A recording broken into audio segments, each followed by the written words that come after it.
Nova Estela Ciência e Debate, um programa da TV PUC, um programa gravado semanalmente nas deliciosas instalações do MIS, Museu da Imagem e do Som de São Paulo, sempre com exposições atraindo a periferia para o centro, atraindo outros estados para São Paulo, e a gente, dentro dessa programação do MIS, traz semanalmente uma gravação do Nova Estela.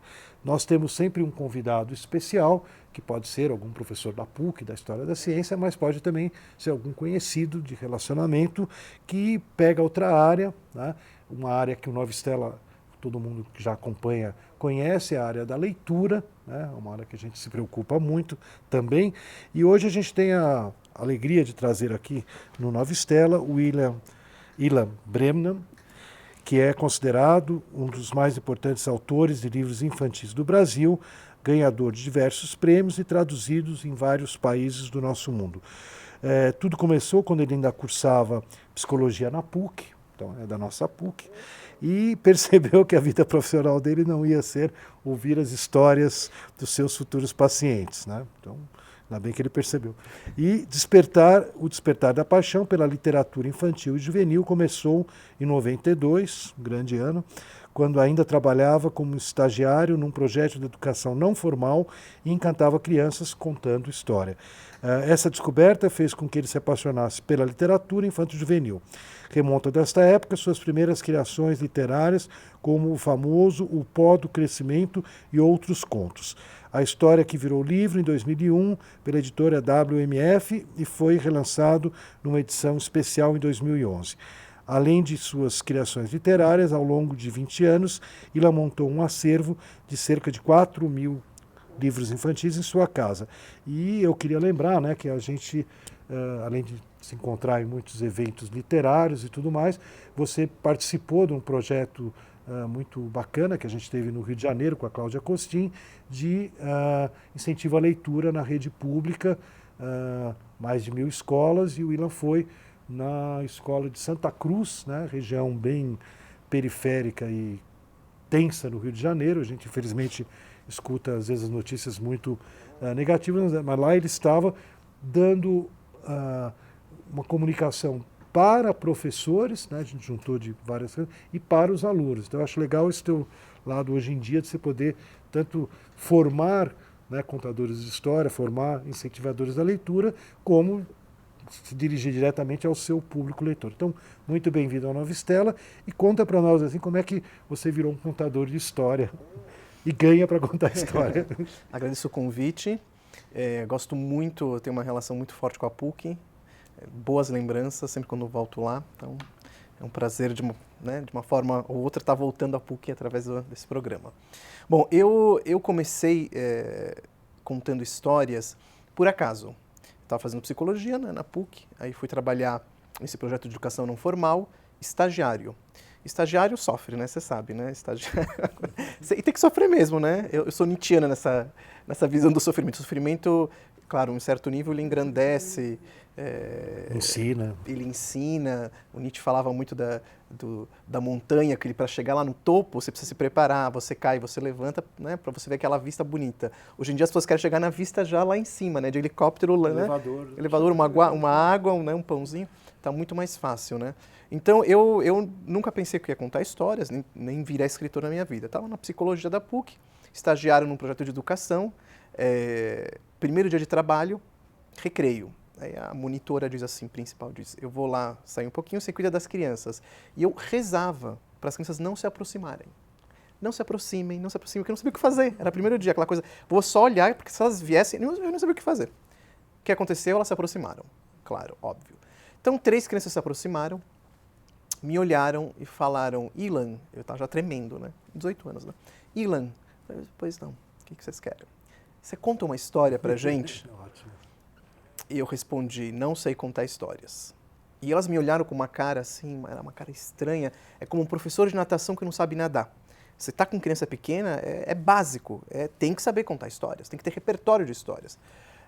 E quando eu falei isso, uma menina olhou para minha cara, viu que eu fiquei meio assim, e ela mudou minha vida com uma palavra. Hoje eu estou aqui falando sobre literatura, hoje eu sou um escritor por causa dessa menina, devo isso a essa menina. Hoje deve ser já uma adulta, talvez com filhos e tudo, sei lá. Ela falou assim para mim, você não sabe? Falei, não. então inventa. Quando ela falou inventa, foi a minha epifania, o raio na cabeça, a abertura. Falei, pode sentar. Sentou a menina, os outros, né, as outras duas crianças, e eu comecei a inventar uma história. Acho que minha vida toda está preparada para aquele momento. Claro que a minha infância foi uma infância muito rica, um mundo interior muito rico, imaginativo, sempre gostei de ler e tudo mais. Então, a minha vida estava, né, preparada para aquele momento. Então, quando eu comecei a inventar, a história saiu fácil. Foi saindo, foi saindo, foi saindo. Era uma vez um menino assim assado. Eram 3 crianças. Eu pisquei o olho, 5 minutos depois, eram 6 crianças. É um milagre da multiplicação das crianças. Ia contando, elas iam se aproximando. 20 minutos de história, assim, de um surto criativo.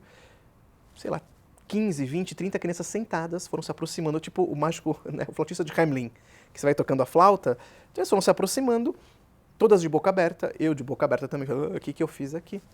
E fiz a pergunta certa. Né? Eu acho que perguntar é tão fundamental na vida. Até hoje faço um monte de perguntas. Adoro perguntar, adoro. Eu preciso me controlar porque eu adoro fazer perguntas. Para mim mesmo e para os outros. E eu perguntei quando terminei aquilo, o que eu fiz? O que são as histórias? Por que elas gostaram? Por que eu gostei? E aquelas perguntas me mobilizaram de tal forma, de uma forma tão intensa, que eu comecei a buscar as respostas. Naquela época, no Brasil, o mundo dos contadores, da narração, era um mundo bem pequeno, restrito, não é como hoje, que é um boom de contadores e zilhões de festivais pelo mundo, no Brasil também, cresceu muito. Então eu fui ler, fui me preparar, fui entender o que era aquilo que eu estava fazendo e, concomitante à psicologia, pratiquei demais o ato de contar histórias, de tudo que é forma, fantasiado, sem fantasia, com voz e sem voz, encontrando o meu jeito. Comecei a participar de festivais no Brasil, fora do Brasil, comecei a ter uma bibliografia imensa em casa sobre esse mundo, e quando eu terminei a psicologia, eu falei, bom, o que eu quero fazer da minha vida? Trabalhar com as histórias ou ser psicólogo? A minha mãe judia também, você imagina, meu filho, não desista da psicologia, pelo amor de aquelas coisas todas. E aí, aí eu falei, bom, então deixa eu fazer 2 anos pelo menos, me dei um prazo de experimentar a psicologia na prática para ver se é isso que eu queria, ou as histórias que eu já estava trabalhando do lado, já não só contando, como já dando cursos, dando oficinas. Até pela carência, né? Por exemplo, eu virei incentivador da leitura sem nenhum aviso prévio, porque eu era livreiro, né? A Livraria Belas Artes. Sim. Então, eu fui direto, assim, eu terminei e falei, agora vamos dedicar full time à universidade, quando eu vendi a loja, era meu plano.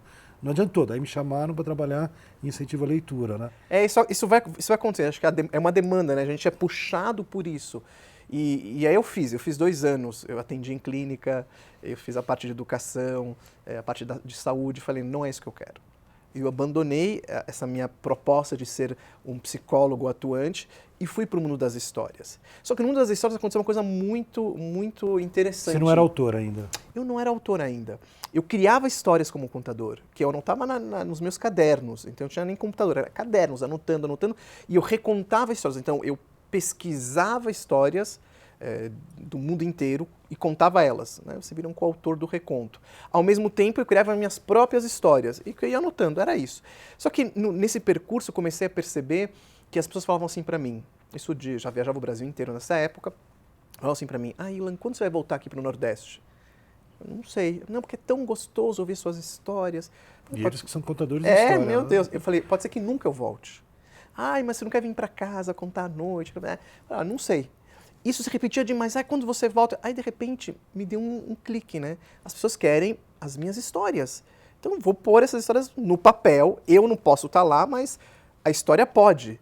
Eu posso ir embora e eles vão ficar. E comecei a bolar esse projeto, que era colocar as minhas histórias no papel, para poder compartilhar elas. Tinha uma coisa bem neurótica também, e o Woody Allen, achava que podia ficar mudo, de perder a voz. Então, se eu perder a voz, eu vou perder a possibilidade de compartilhar histórias. Então, fui para a escrita também por causa disso. Comecei a me preparar para esse mundo da literatura, lendo muita literatura infantil. Nesse tempo, comecei a fazer esse meu acervo de milhares de livros, foi nessa época. Comecei a montar esse acervo. E quando eu publiquei assim, meus primeiros livros, aconteceu exatamente isso, uma revelação. Foi realmente uma revelação para mim, que era, eu estou aqui conversando com você e tem pessoas lendo os meus livros. Neste momento, as minhas histórias que eu criei da minha cabeça, do meu mundo, do meu microcosmos, na China, tem gente lendo na Coreia, na Polônia, na Espanha, Macapá, né, do Rio Grande do Sul, em qualquer canto do mundo que estão os meus livros, as pessoas estão lendo as minhas histórias enquanto eu estou conversando aqui com você. Isso é uma coisa muito bacana, porque o que um autor quer, né, o que o narrador quer é compartilhar a narrativa. E o livro possibilita isso de uma forma plena. Além disso, eu também, isso faz parte da minha formação, tem a ver um pouco com a sua também, acho que a sua trajetória. Eu participei durante 5 anos de um projeto da Fundação Abrinq, chamado Biblioteca Viva. Tanto Biblioteca Viva como Biblioteca Viva em hospitais, onde o foco era o livro. Né? A gente não contava histórias de boca, era mediação de leitura, era formar leitores. Então eu passei 5 anos também viajando o Brasil inteiro, nas periferias, conheço todas as periferias do Brasil, viajei demais da conta, formando professores, educadores de entidades sociais para lerem histórias para as crianças. Multiplicadores de leitura. Multiplicadores. Passei anos fazendo isso, então isso também me formou, porque eu tive que ler demais. Além do que eu já lia por conta própria, eu li muito mais. Eu era um dos responsáveis de montar os acervos, então eu passava semanas montando acervos, indo para as livrarias e montando acervos para as entidades. Então tudo isso também me preparou para dar esse salto maior de me tornar de um narrador para um escritor. Que aconteceu, houve esse salto, né?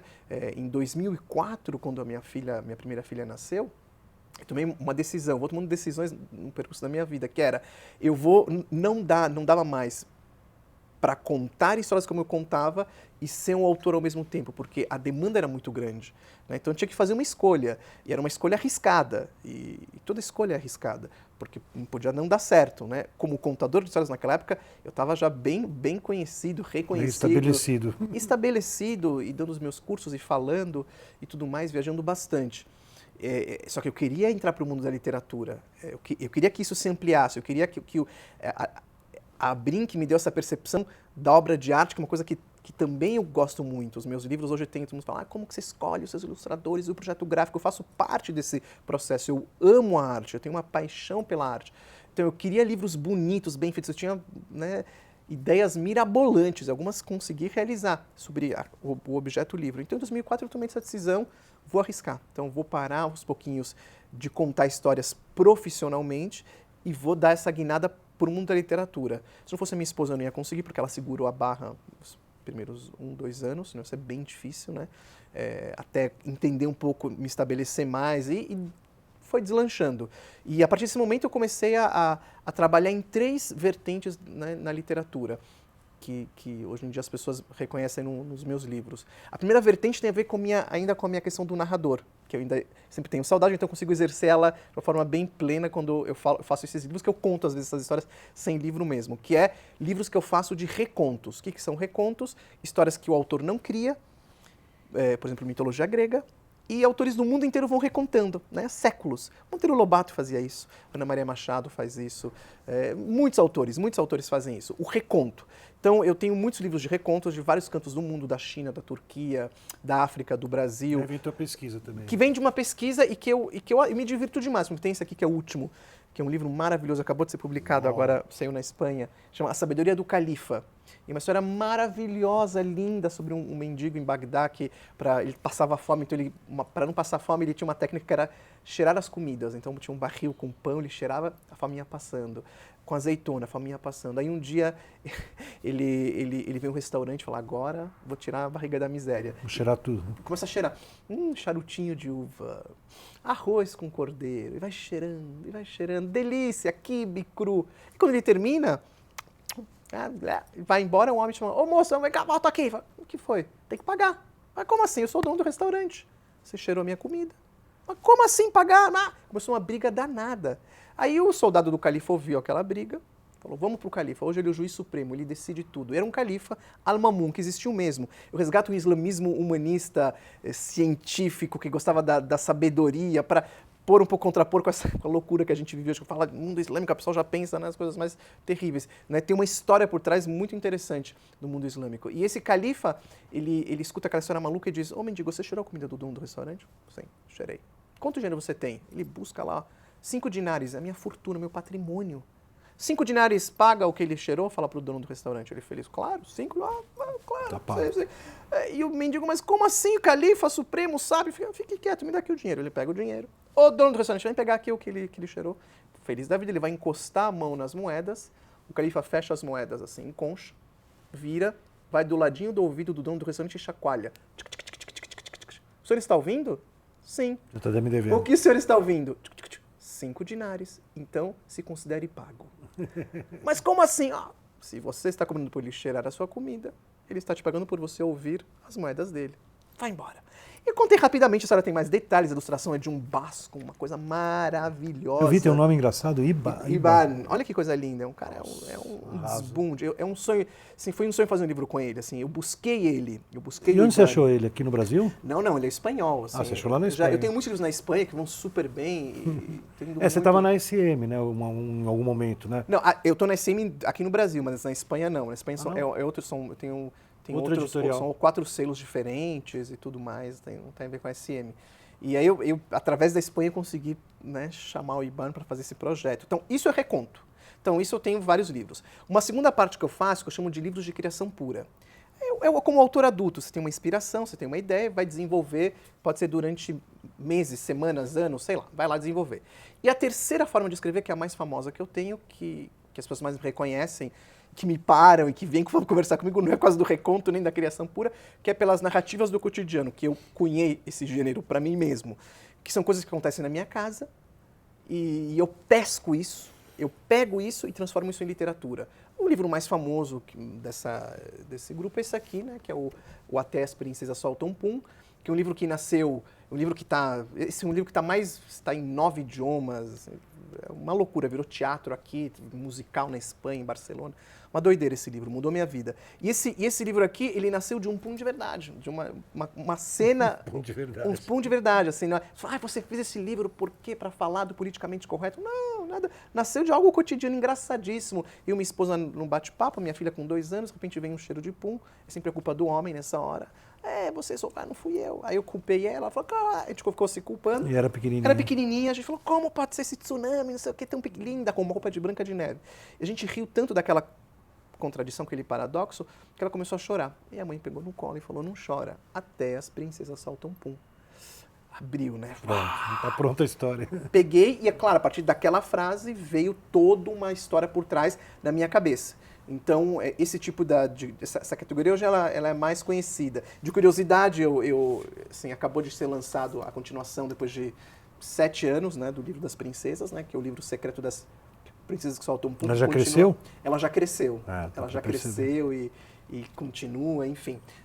Essa é um pouquinho, são os caminhos da minha obra. Muito bom. Uma coisa que eu queria esclarecer, né, também não é muito relevante, mas eu me lembro, quando eu comecei a ouvir teu nome, quando eu entrei nessa área, além de que eu vendia na livraria, na Belas Artes, né? Mas quando eu entrei nessa história de incentivo à leitura, eu fui descobrindo. E daí eu lembrava do teu nome na hebraica, né? Sim. E daí aquelas coisas das patotas. Não, mas o Willa foi embora, ele abandonou a gente, tal. Você teve uma passagem lá pelo lado... Não, eu fiz o hebraiqueiro. Ah, você fez hebraiqueiro. Muitos anos, cheguei a coordenar. Eu pergunto, porque sabe, eu coordeno lá as coisas judaicas, tudo, e tenho um certo orgulho que eu vou encontrando pelo mundo, né?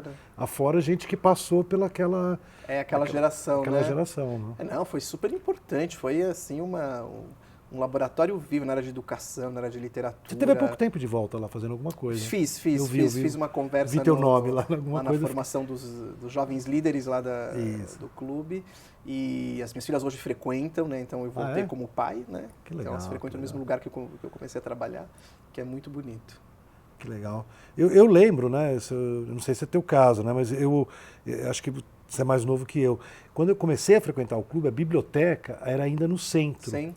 E lá embaixo, onde era o restaurante, né? E eu me lembro, assim, com 5 anos, 6 anos, eu saía da piscina antes de almoçar, eu entrava na biblioteca, sentava numa cadeirinha minusclinha, os livros eram todos de capa vermelha ou capa verde, né? Eles eram todos, os livros infantis, né? Todos tinham uma capinha dura para preservar, e eu ficava horas ali. Aquilo, eu fico até com pena, porque eu cuido da biblioteca, eu até queria levar de volta ela para o centro, mas ela tem um lugar lindo, bem instalada, lá na sede social grande, né? E não é. E pegando o gancho dessa puxada que eu dei da hebraica, né, da nossa, como você falou, ter uma boa formação, né? Essa é uma coisa que a gente teve aqui há pouco tempo discutindo falta de museus no país. O que eu sinto, né, que é talvez até mais basicão, a gente tem uma falta de biblioteca, né? Eu andei pelo Tocantins também num projeto incentivo à leitura. Tinha cidades que eu chegava e perguntava de propósito pela rua, cidades pequenas, né? Onde era a biblioteca, ninguém não sabia da existência da biblioteca. Na verdade, era um depósito de livro escolar para ser distribuído na escola. Sim. Mas não tinha um acervo e um trabalho de leitura, né? Sim. Como que você vê essa questão do... Então, duas coisas. Primeiro, quando você fala da biblioteca no centro, né?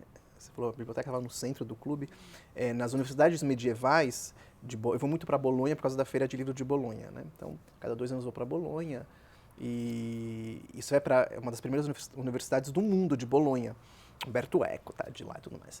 As universidades da Europa, e as americanas também, repara, você pega o Google Earth, quem está ouvindo a gente, põe lá nas universidades, está no meio da universidade. É representação do que é o conhecimento, que tem que estar no centro da universidade. Tem que estar no periférico, a biblioteca tem que estar no centro, um dos lugares mais importantes de uma universidade. É isso na Europa e nos Estados Unidos. No Brasil temos um caminho, é um abismo. Olha que melhoramos. Porque quando um abismo é grande, quando você joga grãos de areia, a gente às vezes não consegue... Mas tem se jogado grãos de areia. Tem, acho que está... Né? Agora eu estou mais pessimista. Estava otimista, agora eu estou mais pessimista. Por exemplo, é verdade, nos últimos 20 anos, faz 20 anos, que se colocou uma proposta e uma visão de falar, bom, vamos comprar livro para as crianças, vamos formar biblioteca, vamos lá formar pessoas, que é a parte que está mais complicada. E estava acontecendo, assim, realmente, as pessoas falam, não, mas as pessoas recebem os livros do MEC e não usam, não estavam usando. Tem casos que vem o diretor, esconde o livro com HV, mas estava se falando muito sobre isso, sobre o uso do livro, a importância de colocar na mão, então estava melhorando. Eu viajo muito, continuo viajando, e eu sentia essa melhora. Então, por exemplo, ano passado, né, 2015 ou 2014, não consigo lembrar direito, eu estava no interior da Bahia, e com umas crianças assim, que estavam lá brincando, as minhas filhas estavam juntas, estavam de férias, as crianças se aproximaram, a gente começou a conversar, não sei o que, eu não resisto, eu começo a falar, vocês gostam de ler, não sei o que lá, o que vocês leem na escola? Porque eu sabia que era escola, não era em casa, porque eram crianças muito pobres, você ia conversando com elas, você ia entendendo que tinha lá uma pobreza na casa, porque elas iam falando isso pra gente, mas se tem a escola... Eu sei que tem livros, pelo menos sabia, né, até o ano passado, que ia ter livros. Eu comecei a conversar e, de repente, apareceram os livros, que são os livros do MEC. E não é um trabalho deste governo, 20 anos seguidos. O PNBS são 20 anos, é um programa de Estado, né, não de um governo passageiro. E a criança ia falando, eu conheço isso, conheço aquilo, conhecia livros meus, eu fiquei emocionadíssimo. Ele não acreditava que eu era eu, ele não acreditava. Não. Você, às vezes as crianças mexem no autor e pensam, ele não pode ser ele, né, mesmo. Então, eu acho que você morreu, né, porque o autor tem que estar morto, ou tem que estar bem velhinho, né, cabelo branco, muito engraçado. Então, isso é uma coisa que eu tinha noção, a clareza, que estava funcionando, né? Por que eu falo estava funcionando? Porque a Pátria Educadora cortou isso. Né? Quer dizer, um projeto de 20 anos e que é silencioso, a gente sabe que ele é silencioso, ele é lento, gradativo, e estava acontecendo, cortou a compra de livros. E não só cortou a compra de livros, como está enxugando a área de educação. E a área de educação é uma área que tem bilhões, então você imagina a cultura, que é onde está o guarda-chuva das bibliotecas, né? Dos livros. Né? O MEC compra a parte das escolas, mas tem a parte do MINC, né, que cuida das bibliotecas, dos polos e tudo mais. Eu acho que está tendo um retrocesso, e isso é gravíssimo. Né? Se você quer sair de qualquer crise que você, né, esteja vivendo em qualquer nação, a cultura faz parte disso, a leitura faz parte disso. Quando a gente fala sobre educação, a gente fala sobre leitura. Né? A gente falar de aprendizagem é falar de imaginação. Sem imaginação não tem aprendizagem. A gente não ia ter os grandes cientistas, não ia existir se eles não soubessem ler. Todos eles estavam ler, antes de entender, ler os livros, para poder viajar na abstração que eles viajavam. O Einstein, para estar sentado lá, eu conhecia a casa dele lá o escritório lá da Suíça que ele trabalhava, ele ficava lá parado, né, era um funcionário público, e ficava imaginando o ônibus caindo e a luz. Cara, isso é uma imaginação, isso é imaginar. E para imaginar, eu tenho certeza que esse menino, quando era criança, você vai pegar a biografia dele, que eu li a biografia dele, né? Ele foi alimentado muito com ficção, com imaginação, com literatura, para chegar a ser esse grande cientista. Então, os livros, esse menino lá que eu conheci na Bahia, para ele poder escolher ser engenheiro, ser um médico, qualquer profissão, passa pela leitura, passa pela formação de leitor. Né? Porque hoje é internet, mas para você estar na internet, você precisa ler. Você precisa aprender a ler. E a leitura, ela tem várias camadas, né? E eu acho, pelo menos, que a internet, grande parte dela, né, talvez 90%, algumas pesquisas dizem, é uma leitura superficial. É uma coisa mais superficial, que você fica pulando de galho em galho. Eu faço isso também. Não é uma coisa concentrada. Você já teve uma experiência de alguma coisa tua que passou para a versão digital? Tenho, mas não se compara. Olha, já falaram que o livro ia morrer já milhões de vezes.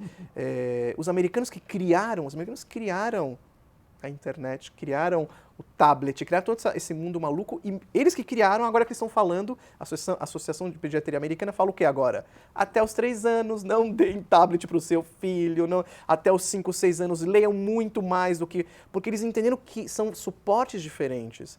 As minhas filhas têm tablet, iPad, óbvio, né? Mas a questão é quanto tempo elas passam lá, né? Quanto tempo elas ficam lá fissuradas naquilo, porque trabalham em uma área cerebral diferente do livro de papel. Isso está comprovado. Isso aqui não é balela de romântica, os românticos. Não! Os pediatras americanos falam não, porque eles repararam que as crianças até 5 anos que ficam o dia inteiro no iPad, os pais que põem o celular para jantar, não sei o quê, esses meninos depois, quando se lê uma história para eles, eles não entendem a história, o significado. Isso é feito em Harvard, em Yale, Stanford. Cara, os caras não entendem o significado da história. E crianças que estão lá com o livro, com as histórias, por quê? Porque o papel é silencioso, é profundo, tem concentração, tem afeto. Normalmente você tem um pai, uma mãe, um cuidador, um professor que faz essa mediação, então isso gruda mais na criança, ele lembra mais da história daquele momento por causa do seu interlocutor também. Então, na hora de compreender a vida, é muito mais profundo. Eu falo que a internet é o surfar, e surfar é muito bom. Eu não surfo, mas quem diz fala que é maravilhoso. Você está lá, vem o vento, mas existe um mar embaixo. E quando você mergulha, você está com cilindro, você está com bocal. Eu vou ter que interromper. Claro. Tempo da televisão é um tempo rápido. Acho que foi extremamente elucidador, tanto a tua história como as histórias que você leva aí para o nosso leitor, né, ou para o nosso brasileiro que deveria ser leitor. E a gente vai te convidar novamente para o Nova Estela. Nova Estela Ciência em Debate, se despedindo dos nossos telespectadores, esperando tê-lo novamente a semana que vem para que novas estrelas apareçam no nosso horizonte e iluminem as nossas mentes.